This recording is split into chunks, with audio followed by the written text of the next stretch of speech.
watching news at Prime. Let's get into this conversation now. The families of 3 Lily mine workers trapped underground since the mine caved in exactly 10 years ago today.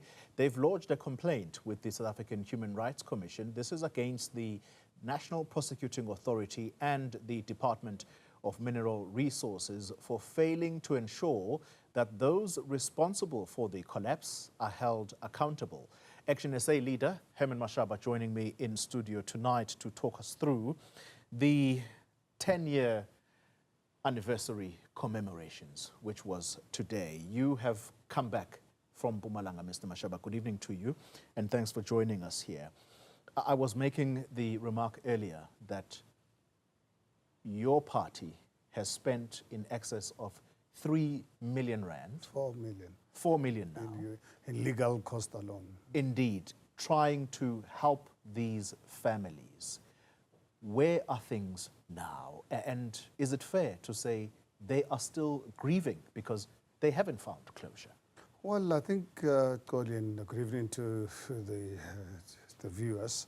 I think this is a very emotionally draining situation where 10 years ago, as you've alluded, what happened. And I think it's important for South Africans to understand the context. When that container collapsed on the 5th of February 2016, a few months down the line, our own government and Vantage Gold lied to South Africans that that container could not be retrieved.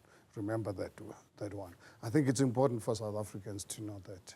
It took us massive legal cost to expose this lie. This matter has been going on ever since I got involved and Action SA got involved, because I got involved even before the formation of Action SA when the family contacted me for my intervention.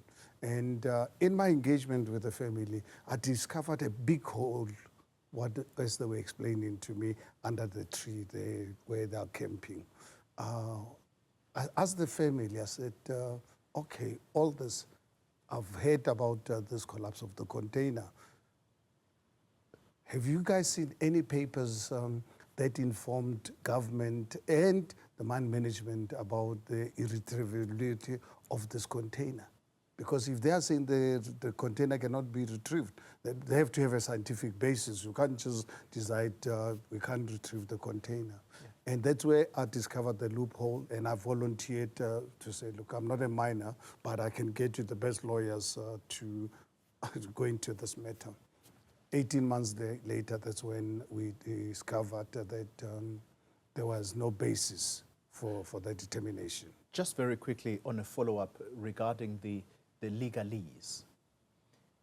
These families, is it fair to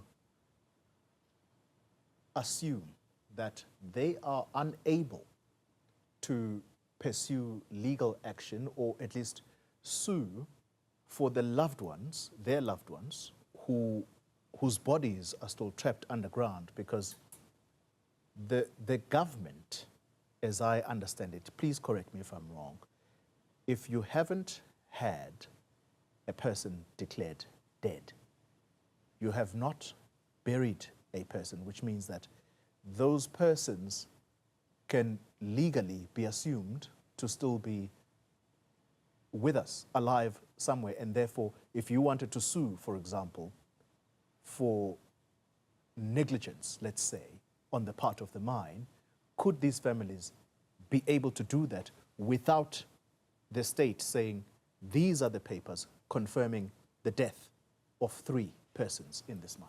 Well, I think if one looks at it from an objective perspective, this is exactly what mine management and the Department of Mineral Resources and Energy wanted to achieve by ensuring that the families in South Africa must forget about this matter, so that no criminal and civil charges can really be pursued. However, because of our intervention, October 2024, just 2 years ago, just under 2 years ago, remember the Mbombela Magistrate Court, after an inquest, made a judgment asking the National Prosecuting Authority to pursue criminal charges against mine management for reckless mining, because the inquest very clear that the collapse of that container was as a result of reckless mining, where 2 years prior to the collapse of the container, they were informed by two mining experts about the manner in which they were mining, that one day an accident is bound to happen. There could be a fall of It is for that reason the court said there has to be criminal charges pursued. They went further to say senior management in the Department of Mineral Resources and Energy must also be charged criminally for their complicit, because like I've just explained to you, including some members of the police at the Barberton police station. Court papers are there, they are public knowledge. And we as Section SA and myself even went to the offices of the head of the NPA, Shamila Batoy. I don't know how, after writing, I don't know how many letters, not even having the decency to acknowledge a receipt. We went to offices with the families to go and lay a complaint. With the Human Rights Commission, I don't know how many letters I've written to the head of the South African Human Rights Commission. To date, not a single acknowledgement of my emails. That's why yesterday, because we were in Mbombela, let's go to the regional offices, go and hand over this openly in front of the media. So they promised they'll come back to us within the next week or so. We must just wait for our provincial leader. So I think there's something that the ordinary eye can see. And I think, Koli, I just want South Africans to know something. I'm 66 years old. I grew up in an environment where black men were recruited through an agency called TETA. TEBA. Yeah. They go and work in the mines. When our people had to return, nobody cared. Nobody cared.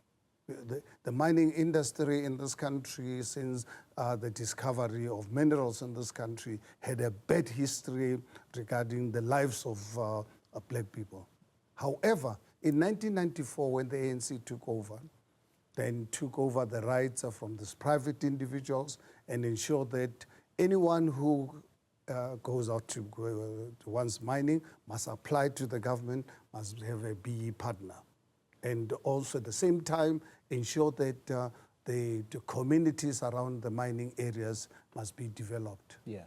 Unfortunately, 31 years later, Goli, the situation, I don't know whether to say it is the same as prior or it's even worse, because the mining industry has been taken by oligarchs who are today multi-billionaires. And the industry, it's in chaos by the Zama-Zamas. Go into any communities today where there's mining.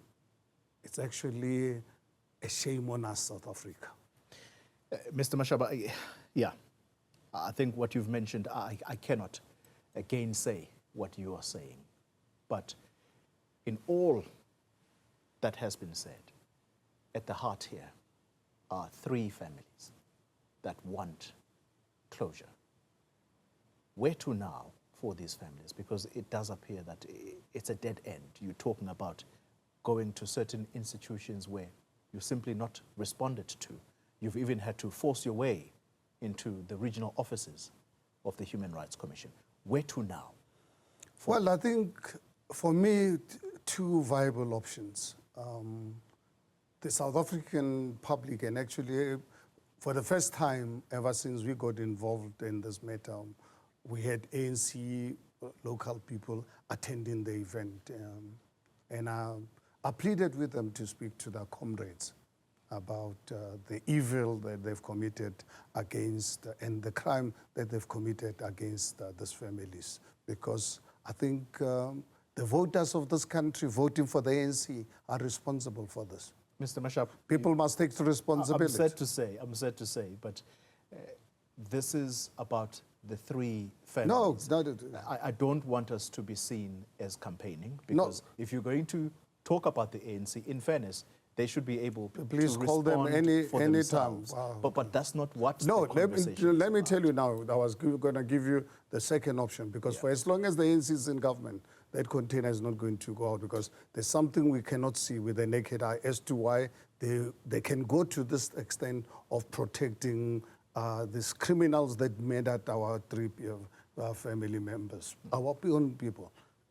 Then the next option to pursue is actually to go to international courts, because this matter has been even up to the Constitutional Court. So you don't have any other court in this country to go to. But then, just really look at the implications of us now approaching international courts for this matter.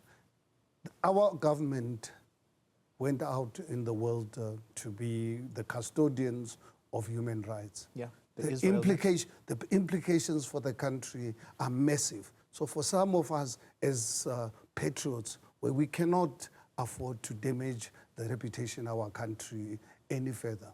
But unfortunately, it looks like there's two options. One of them, unfortunately, will be the one that we'll have to pursue. Those are very strong comments indeed. You want to pursue this matter through the international courts of justice simply because you feel that within the country, you've exhausted all avenues. That's very sad to hear. Very sad. Thank you very much for your time, Herman Mashaba, and thank you for your efforts in trying to find the families some closure.